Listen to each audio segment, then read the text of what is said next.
안녕하십니까. 최첨단의 성형 지식을 전달하는 정인철원장입니다. 오늘은 은하성형외과 하면 라인 낮추기, 라인 낮추기 하면 은하성형외과, 제가 어쨌든 가장 독보적으로 자부할 수 있는 영역인 쌍꺼풀 라인 낮추기 재수술에 대해서 설명을 드리도록 하겠습니다. 흔히 두 줄 따기라고 부르는 수술이 있는데, 그 수술이 실제로 어떤 성질을 갖고 있는지, 또 어떻게 우리가 이걸 이해하는 게 더 맞는지에 대해서 설명을 드리도록 하겠습니다. 원래 이런 거 영상 찍을 때 최첨단 디지털 기기인 아이패드로 했는데, 오늘 깜빡하고 못 가져와서 더 좋은 태고척부터 쓰던 종이와 펜, 쌍꺼풀 라인 낮추기라는 개념에서 피부를 자르느냐 안 자르느냐가 중요하거든요. 그래서 왜 중요하냐면, 눈이 있고 쌍꺼풀이 두껍게 있으면 이 선을 그은 게 아니라 옆에서 봤을 때 단면을 우리가 생각을 해야 됩니다.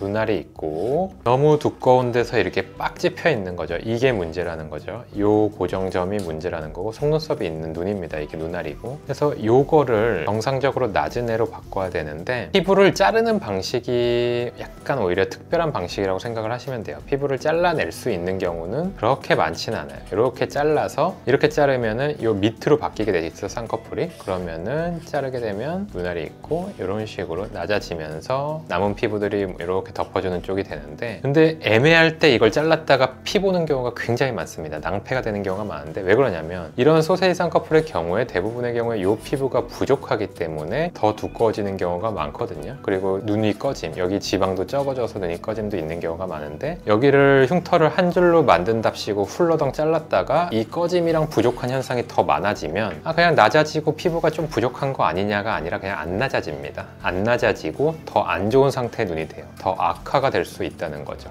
모든 경우가 그렇다는 건 아니고, 애매할 때 그렇게 될 수가 있다는 겁니다. 피부가 명백하게 모자라는 경우는 당연한 거고. 그러면 어떻게 되냐? 피부를 보존하고 수술을 해야 되는 거죠. 밑으로 다시 그릴게요. 디지털이 아니라서 이게 손이 많이 가는데, 이렇게 두꺼운 쌍꺼풀, 여기 있는 경우를 이 쌍꺼풀로 바꾸고 싶은데 피부를 자르면 안 된다 그러면 여기를 그냥 선으로 절개해서 들어가는 거죠. 그 다음에 이 위에를 완전히 쌍꺼풀이 없는 상태로 만들어줘야 돼요, 이 피부들을. 그게 이제 쉽지는 않은 건데, 저 같은 사람은 쉽게 합니다. 그래도 요거를 이런 모양으로 만들어줘야 되는 거기 때문에, 이제 필요하면 지방 이식을 하거나 지방 재배치를 해서 이전의 흔적을 없애주거나, 필요하면 눈 뜨는 힘이 약하면 눈매 교정을 해서 이 모양만 만들어주면 됩니다. 그래서 이 모양이 만들어지는 게 정상 눈이 되는, 라인이 낮아지는 건데, 피부라는 게 이 선이잖아요. 이 선인데 이 선이 모자르면 절대 안 되거든요. 너무 처지면 당연히 좀 잘라야죠. 너무 많으면은 되게 땡큐인 경우가, 피부도 좀 처져 있고 쌍꺼풀이 쏘세지면 막 잘라서 모양 만들고 흉터도 한 줄로 되면서 다 돼요. 그런 경우는 이제 저도 절제법으로 피부를 좀 잘라서 하자고 하지만, 그렇지 않은 경우는 피부 보존을 해서 수술을 해야 된다.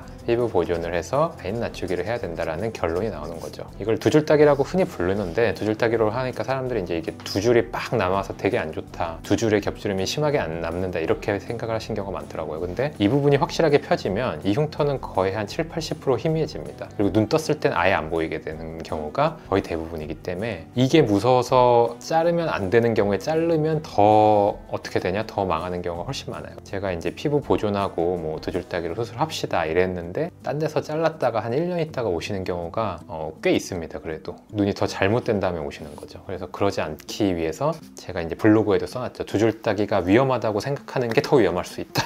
뭐 이런 식으로 좀 이해하기 어려운 내용들을 많이 설명을 하는데, 이런 피부 보존 라인 낮추기 수술에 대해서 왜 이게 필요한 경우는 필요한지, 그리고 보통 이제 요새 성형외과가 다 그런데 상담을 한 곳만 다니지 않죠. 한 10곳 이런 수술을 하실 분들은 거의 한 20곳 돌아요. 20곳을 돌면서 여기 있는 피부 잘라야 된다, 여긴 두 줄 따기 하면 큰일 난다, 여긴 두 줄 따기로 오만해야 된다, 막 이러니까 대부분 혼란스러워져요. 20곳에서 20명의 성형외과 의사한테 얘기를 들으면 엄청나게 혼란이 되는데, 명백한 경우가 있다고 일단 생각을 하세요. 피부가 막 너무 처져서 당연히 이걸 잘라서 하는 게 맞는 경우. 두 번째 극단에는 피부가 너무 누가 봐도 모자르기 때문에 한 톨도 안 자르고 피부 보존, 뭐 두 줄 따기로 수술해서 뭐 지방 이식까지 해서 어떻게 만들어야 되는 경우, 양극단이 있고, 그러면 대부분 이제 의견이 갈리지가 않죠. 근데 갈리는 경우는 중간이라는 얘기예요. 애매하다는 얘기인데, 제가 항상 얘기하는 게, 애매하면은 피부를 자르면 안 되겠죠. 애매하면은 당연히 안 자르는 게 낫습니다. 이건 너무 당연한 얘기이기 때문에. 그리고 옷감이 이게 이거 바짓단 이거 자를까 말까, 애매하면 안 자르는 게 낫잖아요. 애매한데 잘랐다가 이제